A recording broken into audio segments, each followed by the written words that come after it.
저는 올해 67살이 된 김영진입니다. 36년간 국민연금 성실히 납부한 평범한 직장인이었고요.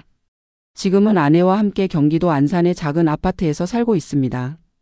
얼마 전까지만 해도 저는 노후에 대한 걱정으로 밤잠을 설치곤 했습니다.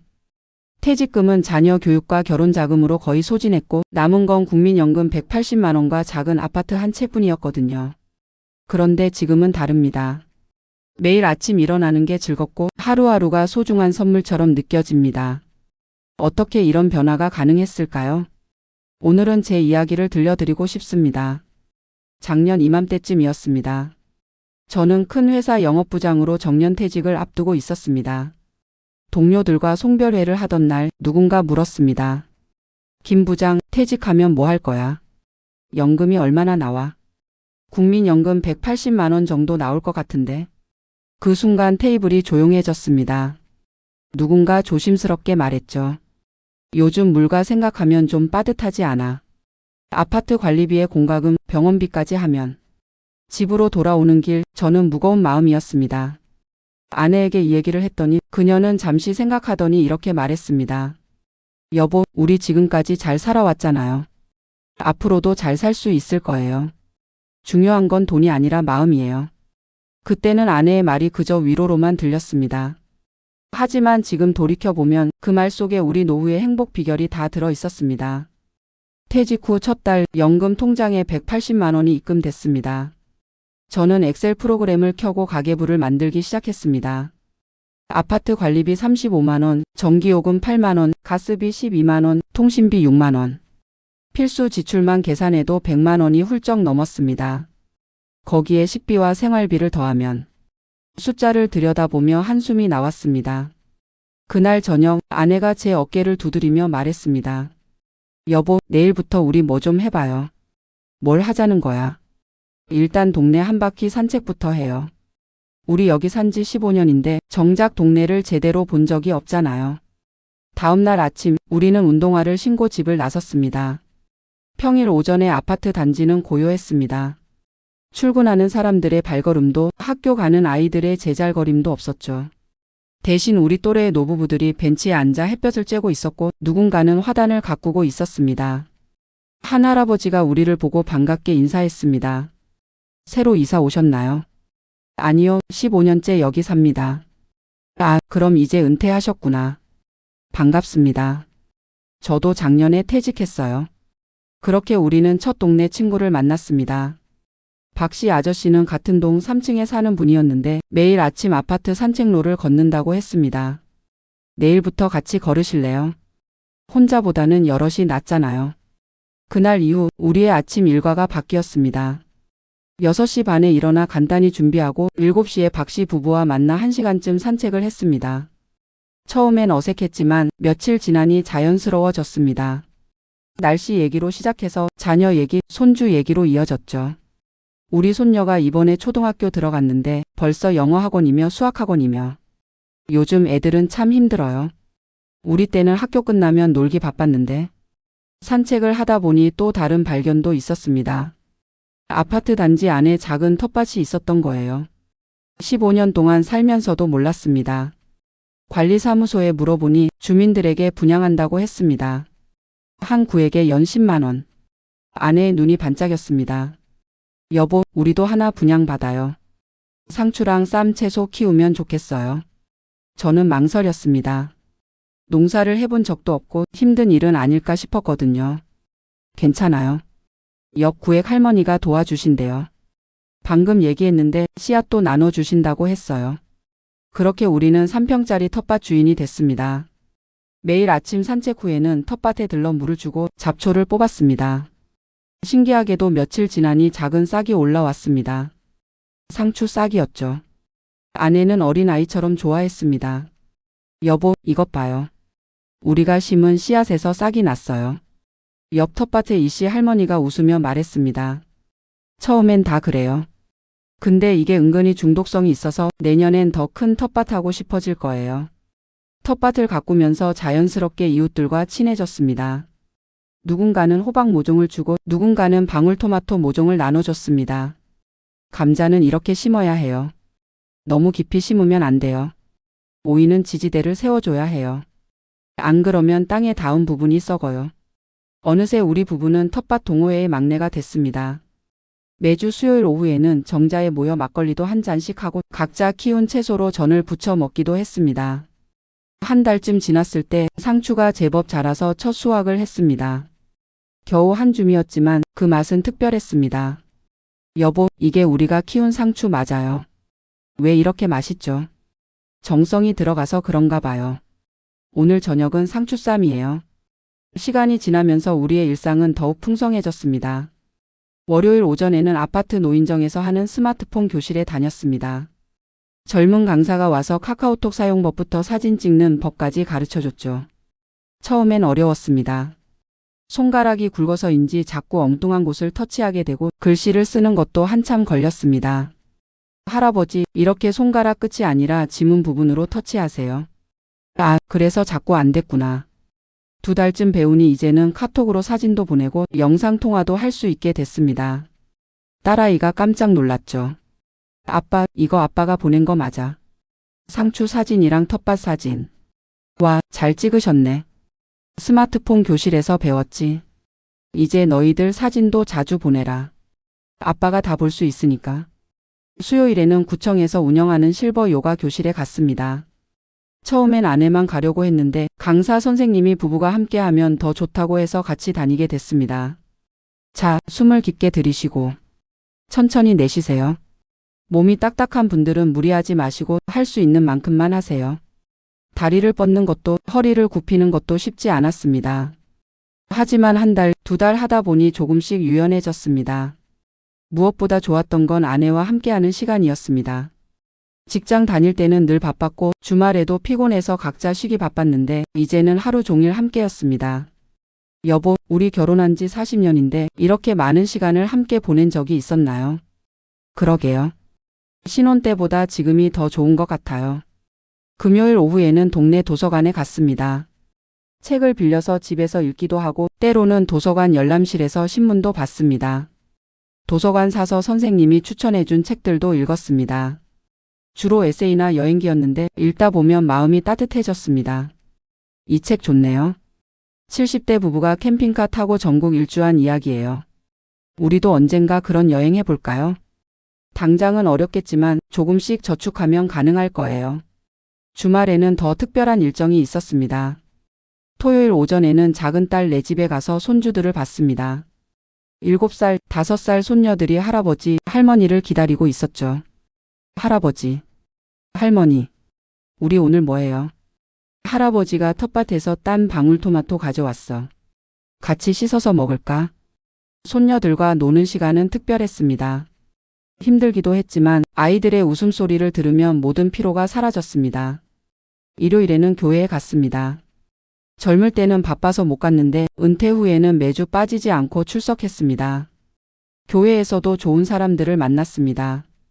특히 우리 또래의 성도들과는 금세 친해졌죠. 예배 후에는 함께 점심을 먹으며 이야기꽃을 피웠습니다. 김 집사님도 최근에 은퇴하셨다면서요. 네, 작년에 퇴직했습니다. 지금은 적응 중이에요. 처음엔 다들 그래요. 하지만 시간이 지나면 오히려 직장 다닐 때보다 더 바빠질 거예요. 정말 그랬습니다. 은퇴 초기에는 시간이 남아돌 것 같았는데 어느새 일주일이 빼곡하게 채워졌습니다. 월요일 스마트폰 교실, 화요일 텃밭 가꾸기, 수요일 요가 교실, 목요일 도서관, 금요일 장보기, 토요일 손주 돌보기, 일요일 교회. 그러던 어느 날 아내가 가계부를 들고 와서 보여줬습니다. 여보, 이번 달 지출 내역 좀 보세요. 걱정스러운 마음으로 들여다봤는데 놀라운 일이 벌어졌습니다. 총 지출이 150만 원 정도였던 거예요. 어떻게 이렇게 줄었지? 텃밭에서 키운 채소들 덕분에 장보기 비용이 많이 줄었어요. 그리고 외식도 거의 안 했잖아요. 집밥이 제일 맛있으니까. 게다가 교통비도 거의 들지 않았습니다. 대부분의 활동이 도보로 가능한 거리에 있었거든요. 문화생활비도 줄었습니다. 도서관에서 책을 빌려 읽고 무료 강좌들을 이용했으니까요. 건강해지니까 병원 갈 일도 줄었어요. 요가 덕분에 허리 통증도 많이 나아졌고요. 정말 그랬습니다. 규칙적인 운동과 신선한 채소를 먹으니 건강이 좋아졌습니다. 혈압약 용량도 줄었고 소화제를 먹을 일도 없어졌죠. 무엇보다 마음이 편안해졌습니다. 돈에 대한 걱정, 미래에 대한 불안이 사라지고 현재에 충실하게 됐습니다. 어느 가을날 텃밭에서 배추를 수확하던 중이었습니다. 이웃 할머니가 김장 담그는 법을 가르쳐주고 있었죠. 배추는 이렇게 거짚을 떼고 속이 꽉 찬 것을 골라야 해요. 올해는 풍년이네요. 그때 박씨 아저씨가 막걸리를 들고 왔습니다. 수고했으니 한 잔씩 하고 쉬어요. 안주는 방금 뽑은 무로 하고.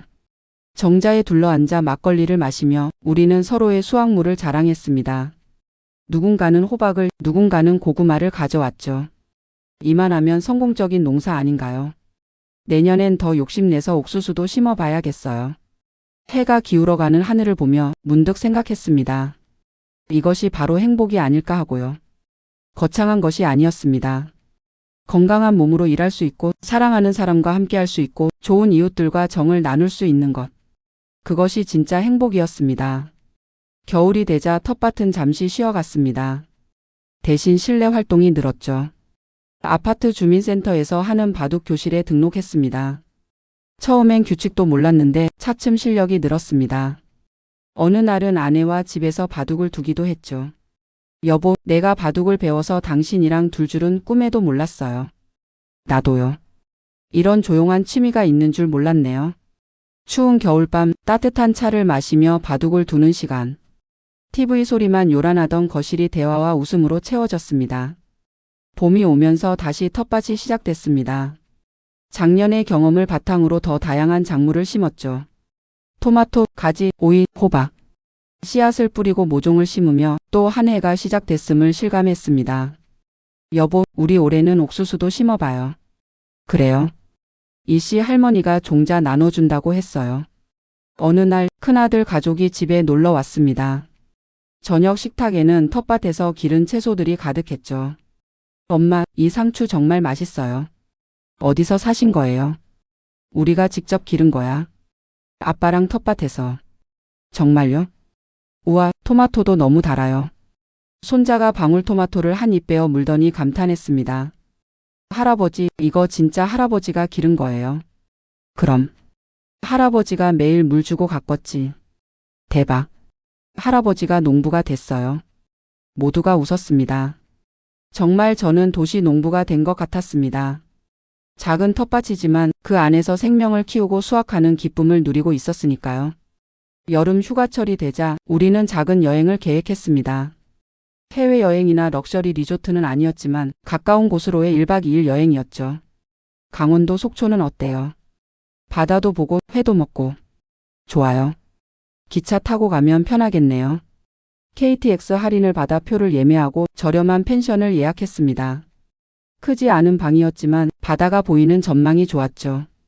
속초에 도착한 날 우리는 해변을 따라 오랫동안 걸었습니다. 젊은 시절에도 몇 번 왔던 곳인데 그때와는 다른 느낌이었습니다. 여보, 우리 신혼여행 때 여기 왔었죠? 맞아요. 그때는 앞만 보고 달렸는데 지금은 여유가 있네요. 저녁에는 작은 횟집에서 회를 먹었습니다. 비싸지 않은 모둠회였지만 싱싱하고 맛있었습니다. 이런 소박한 여행도 좋네요. 그러게요. 꼭 비싼 곳만 가야 하는 건 아니잖아요. 다음 날 아침 일출을 보러 해변에 나갔습니다. 붉은 해가 바다 위로 떠오르는 모습을 보며 우리는 손을 잡고 있었습니다. 여보, 고마워요. 뭐가요? 그냥 같이 있어줘서. 건강하게 함께 늙어가줘서. 아내도 제 손을 꼭 잡았습니다. 여행에서 돌아온 후 일상은 다시 계속됐습니다. 하지만 이제 그 일상이 특별하게 느껴졌습니다. 매일 아침 일어나 함께 산책하고 텃밭을 가꾸고 이웃들과 인사하고 저녁에는 함께 차를 마시는 것. 그 모든 것이 소중한 시간이었습니다. 가을이 되어 수확의 계절이 왔습니다. 올해는 작년보다 더 풍성했죠. 고구마를 캐는 날 이웃들이 모두 나와 도와줬습니다. 김 선생님, 올해 고구마 대박이네요. 다들 도와주신 덕분이에요.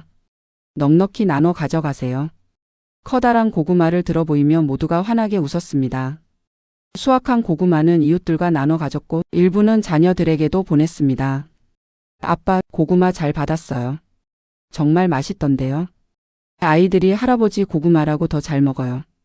딸의 전화를 받으며 뿌듯했습니다. 돈으로 살 수 없는 것을 줄 수 있다는 게 기뻤죠. 어느덧 1년이 지났습니다.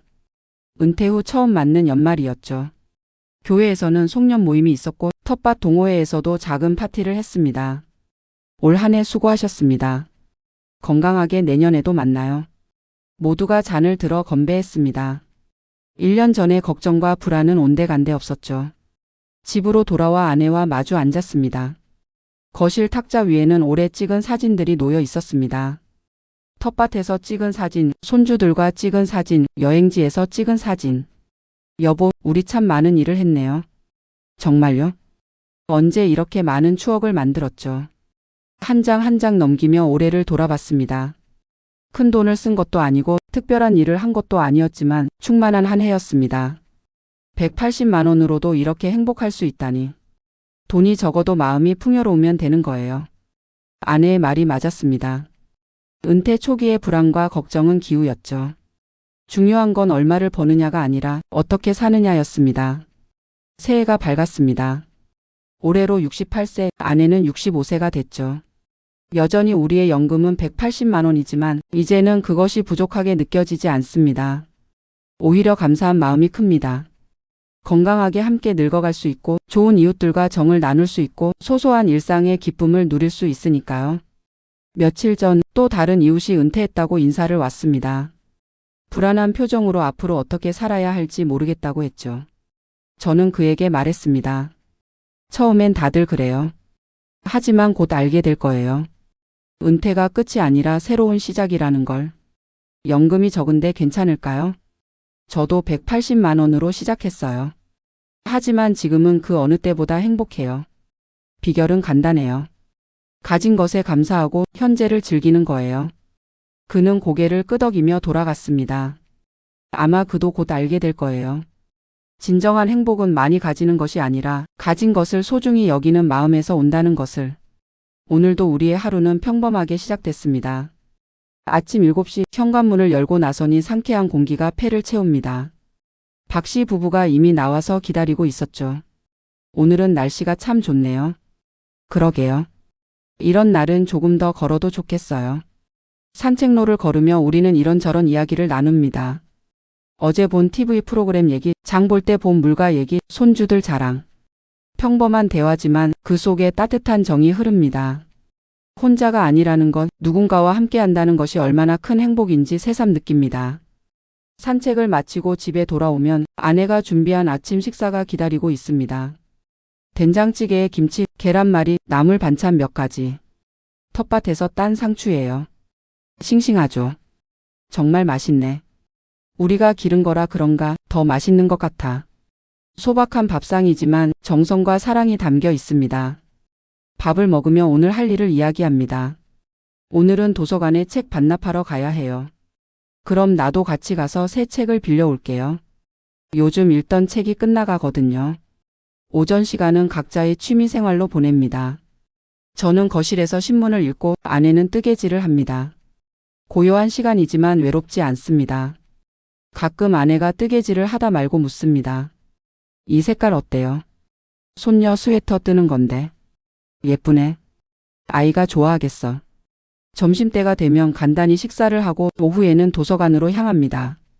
걸어서 15분 거리, 운동 삼아 걷기 좋은 거리죠. 도서관에서는 조용히 책을 읽습니다. 요즘 읽는 책은 여행 에세이인데 세계 곳곳을 여행한 저자의 이야기가 흥미롭습니다. 언젠가 우리도 이런 여행을 해볼 수 있을까요? 당장은 어렵겠지만 건강이 허락하는 한 도전해봐요. 작은 여행부터 시작해서. 도서관에서 나와 집으로 돌아오는 길, 마트에 들러 장을 봅니다. 할인 상품을 찾아 꼼꼼히 고르는 것도 이제는 즐거운 일상이 됐습니다. 오늘 계란이 할인이네요. 그럼 한 판 사요. 계란찜도 하고 계란말이도 해먹고. 장바구니에는 소박한 물건들이 담깁니다. 두부, 콩나물, 계란, 우유. 사치품은 없지만 필요한 것들로 가득합니다. 집에 돌아와 장보기 물건을 정리하고 잠시 쉬다가 텃밭으로 향합니다. 오후의 햇살 아래 텃밭은 생기로 가득합니다. 토마토가 빨갛게 익었네요. 오이도 따야겠어요. 저녁에 오이 무침 해먹어요. 텃밭 일을 하다 보면 시간 가는 줄 모릅니다. 흙을 만지고 식물을 돌보는 일이 이렇게 즐거운 줄 몰랐습니다. 옆 텃밭에 채씨 어르신이 다가와 말을 겁니다. 김 선생, 호박이 잘 자라네. 비법이 뭐야? 비법은 없고 그저 정성껏 돌보는 거죠. 물도 제때 주고 잡초도 뽑아주고. 역시 부지런한 사람은 못 따라가. 서로 농담을 주고받으며 웃습니다. 이런 소소한 대화가 하루를 풍성하게 만듭니다. 저녁이 되면 집으로 돌아와 함께 요리를 합니다. 아내가 밥을 하는 동안 저는 텃밭에서 딴 채소를 씻고 다듬습니다. 오늘 저녁은 뭐예요? 된장찌개에 오이무침 그리고 멸치볶음이요. 텃밭 상추에 쌈도 싸 먹고. 호화로운 밥상이네요. 정말 그렇습니다. 우리가 직접 기른 채소로 차린 밥상은 그 어떤 호화로운 식사보다 특별합니다. 저녁을 먹고 나면 TV를 보거나 책을 읽습니다. 때로는 아들이나 딸에게 영상통화를 걸기도 하죠. 아빠, 오늘 뭐 하셨어요? 텃밭에서 토마토 땄지. 진짜 맛있더라. 내일 갖다 줄게. 우리 아빠 완전 농부 다 됐네. 멋있어요. 자녀들의 칭찬에 기분이 좋아집니다. 작은 일이지만 여전히 무언가를 할 수 있고 누군가에게 줄 수 있다는 게 감사합니다.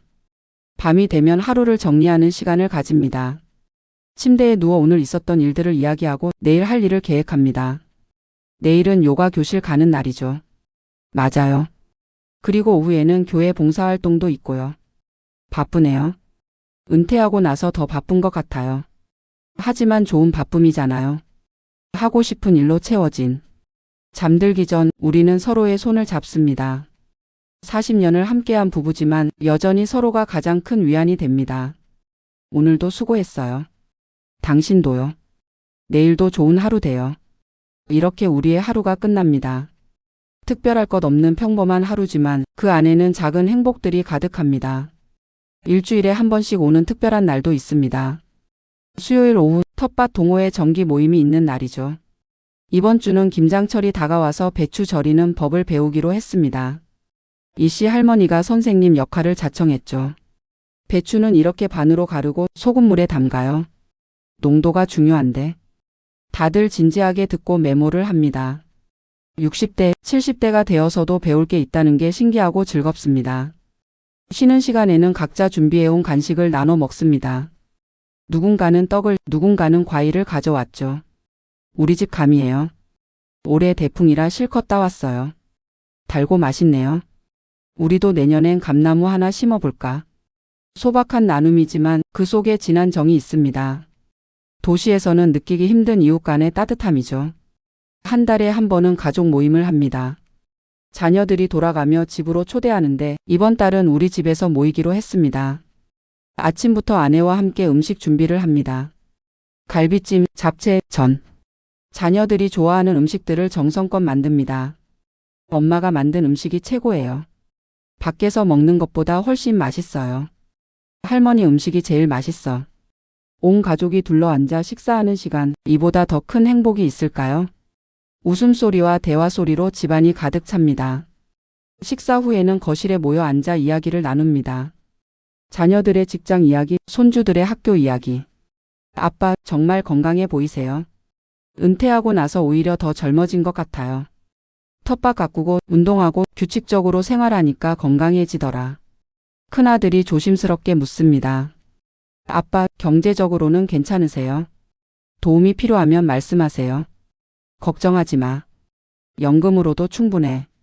오히려 너희들이 힘들지. 아이들 교육비며.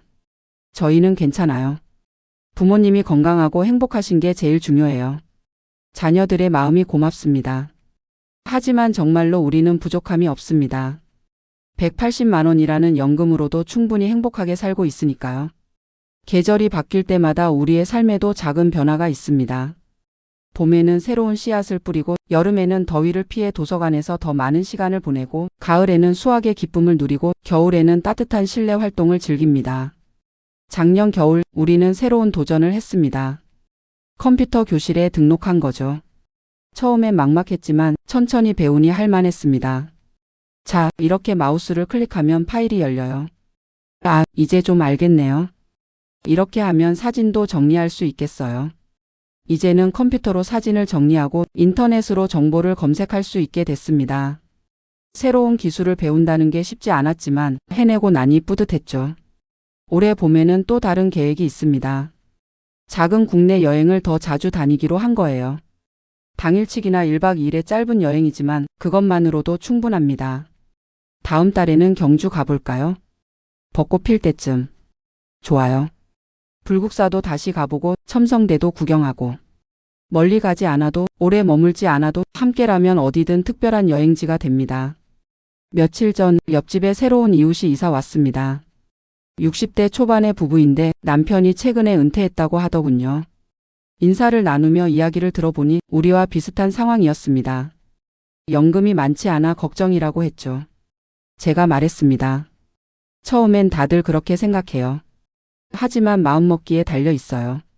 소비를 줄이고 소소한 즐거움을 찾다 보면 충분히 행복할 수 있어요. 정말요? 구체적으로 어떻게 하셨는지 알려주실 수 있을까요? 그래서 우리의 이야기를 들려줬습니다. 텃밭 가꾸기, 도서관 이용하기, 무료 프로그램 활용하기, 이웃들과 어울리기. 그들의 표정이 조금씩 밝아졌습니다. 희망이 생기네요. 우리도 그렇게 살아볼 수 있을 것 같아요. 물론이죠. 혼자가 아니에요. 우리 모두 비슷한 처지니까 서로 도우며 살면 돼요. 새로운 이웃을 만나고 집으로 돌아오며 생각했습니다. 우리의 경험이 누군가에게 도움이 될 수 있다는 게 기쁘다고. 시간이 흐를수록 확신하게 됩니다. 행복은 돈의 액수가 아니라 삶을 대하는 태도에 달려 있다는 것을. 매일 감사할 일을 찾고 작은 것에서 기쁨을 느끼고 사랑하는 사람들과 시간을 보내고 건강을 돌보고 계속해서 배우고 성장하려 노력한다면 그것이 진정한 부자의 삶이 아닐까요?